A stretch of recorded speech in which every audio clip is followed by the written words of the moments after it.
having this conversation in March or in April or in May, get your stuff ready. So that way you can be at the front end of the applications.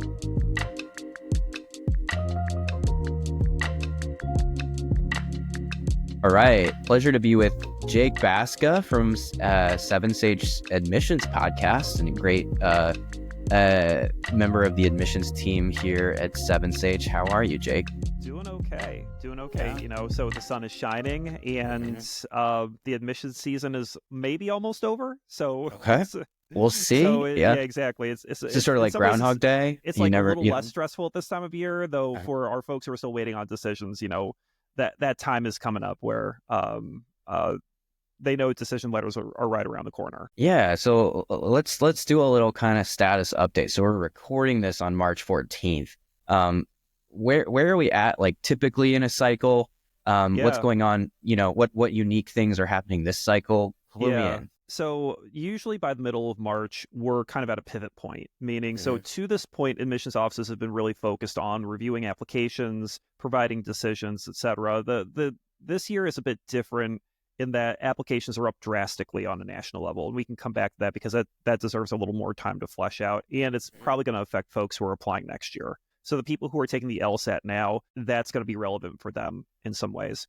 But admissions officers hopefully are pivoting from reviewing applications into more of a recruitment mode. So if they've made the majority of their admission offers, now they're hosting their on-campus recruitment programs. So typically universities have their spring break somewhere in early to mid-March. Not a lot of schools try to do their on-campus recruitment programs before that because of weather reasons and also because of not having enough admitted students to really make it worth their while. But then once spring break is over, and then between then and your deposit deadline in either the middle of April or the beginning of May, that's really the sweet spot for law schools to have their on-campus recruitment programs. So if you follow the Reddit forums, to this point, it's been a lot of decision emails. And now going forward, you're going to see a lot of people comment on, I was just at this school's admitted student program, or, hey, is anyone else going to this admitted student day at this school and want to hang out?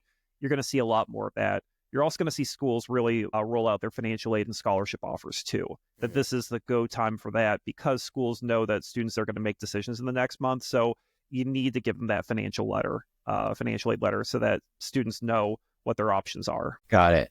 And I think you said, how much are applications up this cycle? So they have been hovering right around 20 to 25% over last year. Wow. And the follow-up to that is usually, is there a reason for it?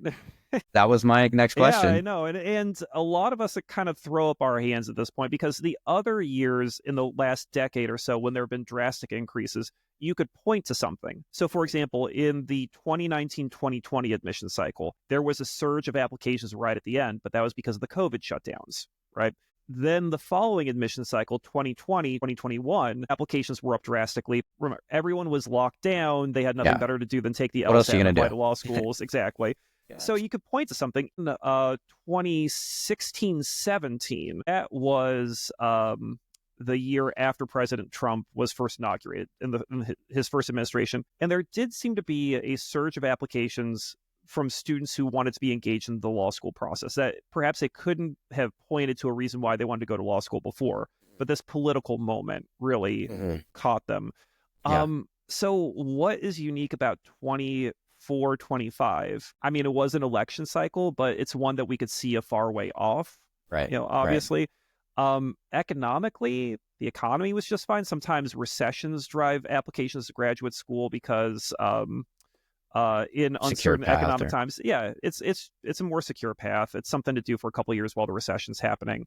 But the economy was doing good last year. And also, we saw this surge happening starting about a year ago. So application numbers usually follow SAT numbers, or I guess I should flip my hands around. SAT numbers usually predict application numbers because presumably one takes the SAT for the first time in January or in April or in June to apply. Wait, do you mean LSAT? Oh, it's LSAT, sorry. Yeah.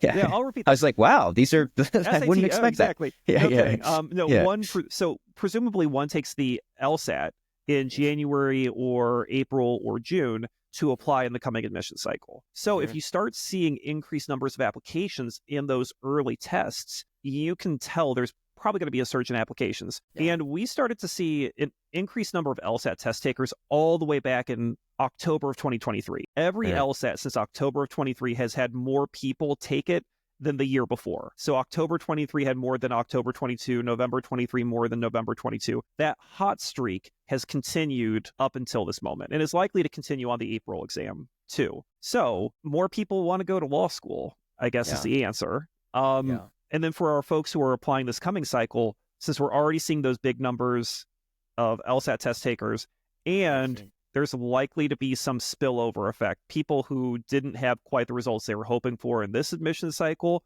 so they're just going to reapply next year. So, Got it. The first follow-up question is usually, so why? And then the next one is, does this affect people next year? And it's like, I can't really point to a good why, but for this one, it's likely to affect the folks who are applying next year. So it'd be good to get application materials ready to rock and roll earlier than later. That makes sense. So I guess that's sort of that's one of my questions. I'm curious for like 3 pools of students what they should be thinking about now. Like one is students who are not waiting on any other, like who are just basically deciding where to go now, have their admits in hand. The second group is like students who are still very much hoping for to get off wait lists or to get final decisions that they're happy with. And then 2 is like, or 3, I guess, if I can count correctly, is that last group, people who are going to apply next year. And maybe some of those are in group 2. They're going to decide to apply next year. But does that make sense? So for the first group, so everyone has their stressors. So let's acknowledge that because I know everyone's kind of envious of the other group. So the people who are writing wait lists wish that they just had finality on their decisions, right? And the people who have finality wish they could be writing a wait list at a higher ranked school, But be that as it may, for the people who have all of their decisions, the big things for them is just evaluative. So law school has been conceptual. They've done some research probably for the purposes of figuring out where they want to apply, what schools would be good fits for them. But that's at a conceptual stage. Once you have an offer of admission, this is now a real option. They've invited you to join their school. So now the matter is about figuring out who's the best fit, networking, research, attending the school's visit program and things of that nature. And what I really encourage students to do is be open. You can kind of hear the inflection there at the end of there, because I think a lot of students default to either the school that is the highest ranked or the school that gave me the most money. And it's not to say that these things aren't important necessarily, but it's a continual reminder that rank is only important if the ranking reflects things that you care about. Okay, so for example, I was a director of admissions for some time at Notre Dame Law School, which is in usually the 20 to 25 range. But Notre Dame's employment numbers, especially their federal clerkship numbers, tend to be on par with the lower T14. So if you're looking at a school for the purposes of employment, if you're looking at it for clerkships, Notre Dame's on par. On the other hand, related to that, you're probably getting more scholarship from a Notre Dame than you are from like a Georgetown or a Northwestern, et cetera. But I will also acknowledge I love living in the South Bend area. I'm not from here, but even though I no longer work at Notre Dame, I continue to live here. It's a great place to live, especially for families. I understand that the Rust Belt isn't for everyone. The Great Lakes isn't for everyone. I get that. And so, that's a consideration. What are the things that are important to you, and how does a school fit? And honestly, unless you visit, it's really hard to get that vibe, because all you're relying on are like brochures and websites and randos on Reddit telling you their opinion and things like that. Yeah. And then the second group, I still really encourage them to keep their eyes on the prize. So if you're writing some wait lists, but you have some admit offers, focus on the admit offers. Okay. Focus on the wait list only to the extent that you follow the school's instructions. You maybe send a follow-up letter or two just to reiterate your interest. We call this a letter of continuing interest, or a LOKI for short.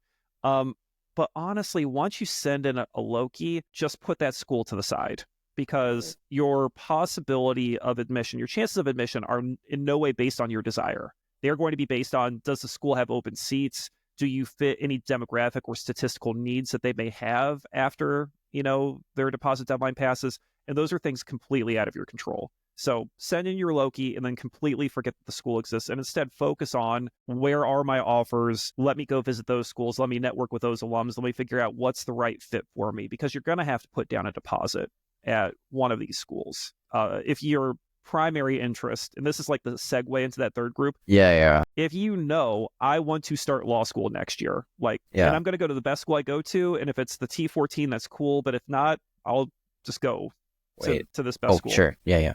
But then segueing into that third group, there are those people who have those offers and they're looking at those and saying, these aren't good enough for me to go to law school, either school quality wise, school fit wise, financially. So I'm going to apply for next year. I think a good thing to do is to look in the mirror and ask at this stage, like, what do I think is a weakness? What do I think went wrong this year? Yeah. Do I think I could have done better on the LSAT? Maybe I could have taken it one more time. Am I one of those folks who applied late? And by late, maybe not even that late, maybe like in December or January, which in a normal year is totally fine. But in the year when apps are up 20%, like applying in January was just a non-starter. Yeah. Or when you evaluate your application, is there something like your personal statement didn't really explain why you wanted to go to law school? You really weren't doing a good job explaining why you wanted to go to this particular law school. Okay, if you can point to something, at least you have something you can then, where you can adjust your plan for this coming year. And it's the middle of March, you have the spring, you have the summer to plot this out, to retake the LSAT, to address those documents, to have your application materials ready to rock and roll in September so you can get on the front end of this entire application process. Yeah, that makes sense. So it sounds like really the sort of action items for particularly anyone who knows they're going to apply next year or is not or is deciding, is really just the thing that you can do most is just get ready soon. Just get your things in order as quickly as possible. It sounds like that's really the thing that's in your control. Right. Historically, applying before November, if you were applying before November 1st, you were in the first 30% of national applications. If you were applying before Thanksgiving, you were certainly in the first 40%. Applying before Christmas, you were in the first half. I think that those stats are still true, but those numbers for this year were just much bigger. So 30% of a bigger pie is still a bigger slice. You know right. what I mean? So just fewer people are actually getting into, a smaller percentage is actually getting into school. Exactly. Because law schools are trying to maintain a steady class size. They're not trying to increase their enrollment. So if, to use an easy school, Yale tries to enroll, for admissions purposes, Yale enrolls a class of 201Ls every year. And to get to those 201Ls, they only have to admit about 250 students, I believe, because they're Yale, right? Who is Yale losing students to? Like Harvard, Stanford, or to Fulbright scholarships or Rhodes scholarships. So Yale is going to admit 250 students, whether 4,000 students apply, 5,000 students apply, 6,000 students apply. Okay, so that number of admitted students is unlikely to change drastically because the number of enrolling students is unlikely to change. How can you best position yourself? You can improve your application, but also I don't like being alarmist, but I think the last couple of admission cycles have demonstrated they've been a little more competitive. So, and this one looks like it's going to be competitive. So if we're having this conversation in March or in April or in May, get your stuff ready. So that way you can be at the front end of the applications. Don't be in the first 40%, applying by Thanksgiving, or the first 30% applying by Halloween. Be in the first 20% applying by September 1st, or not September, by October 1st, excuse me. So that way you are at the front of this process. Especially, there are schools that start making admit offers at that time. Really good schools too, like Michigan, Georgetown, Washington University in St. Louis, Duke. Be at the front end of matters for those guys. Yeah, that makes sense. Yeah, so it's sort of hard to, maybe you can't really predict how much it's going to matter. It sounds like during some years, during a low cycle, you have more leeway in terms of when you get it in, but it's never a bad thing to get it in soon. That's always the best option. And especially in years where it's a high year, because it sounds like it matters a lot. And some members of the audience are probably saying, hey, my first LSAT will be in September. And if I need to retake, that'll be in October or November. So I'm kind of stuck. Again, I'd say, hey, it's March. So, if you're listening to this in March, could you maybe move that first one up? I think you can. To August. Yeah. Can you move that first one up to July? Okay, because that then gives you a little bit more wiggle room on the back end. Or what's your plan if you don't get the score you were shooting for to apply in September, October to some schools where your score ended up being at, and then retake in November for that bump? I think the trap that a lot of folks fall into is saying, but there will always be January. I can always take January. And like, if we had a crystal ball to know, I'm targeting T14 schools and I believe I can get a 172. If we know that you can get a 172 in January, cool. That'd be amazing. Yeah. But we don't. Right. That's a trap I see people fall into every year is, surely I'll get it this last time. And they wait and it doesn't happen.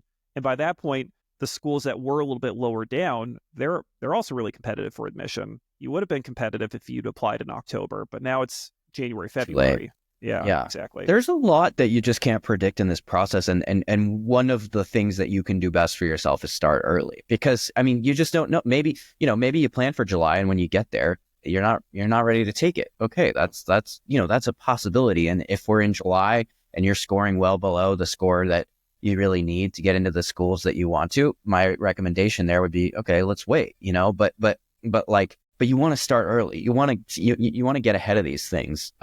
Really, no matter what would be my advice from my side of things. Yeah.